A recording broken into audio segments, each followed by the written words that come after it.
আমি যখন বাজার থেকে কিনি, আপনাকে গ্যারান্টি দিয়ে বলা যেতে পারে এই আমটা আসার আগ দিয়ে এই আমের গায়ে এইভাবে স্প্রে করা হয়েছে। এই স্প্রেটা আসলে কে দেয় এবং স্প্রেটা কারা দেয় এবং স্প্রেটা কতটুকু পরিমাণে দেয়? তার যতটুকু পরিমাণ ইচ্ছা মতোই দেয়, তার যতটুকু ইচ্ছা ততটুকু প্রয়োগ করে।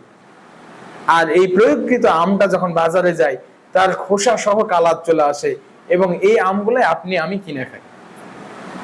আমরা ট্রাস্টম্যান, ছোট বাগান, স্বাভাবিক পরিচর্যা, কৃষকের বাড়ির আগিনার গাছ থেকে আম দেওয়ার চেষ্টা করতেছি। আপনি যদি আমাদেরকে সাপোর্ট দেন এই কাজটা চলমান হবে।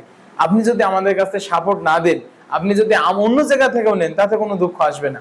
আমরাও তো আম কারো না কারোর কাছে বিক্রি করবই, কিন্তু আমরা চাচ্ছি, আমরা এই কমিটমেন্ট দিতেছি যে এরকম টকটকে আম না দিলেও আপনাকে বাগান থেকে, গাছ থেকে, আমরা কৃষকের আগিনার গাছ থেকে আম দেব, যে আমটা আপনি এবং আপনার ফ্যামিলির জন্য আপনি মনের মধ্যে যেটা চেয়েছিলেন ঠিক সেই আমটাই পেয়ে যাবেন ইনশাআল্লাহ।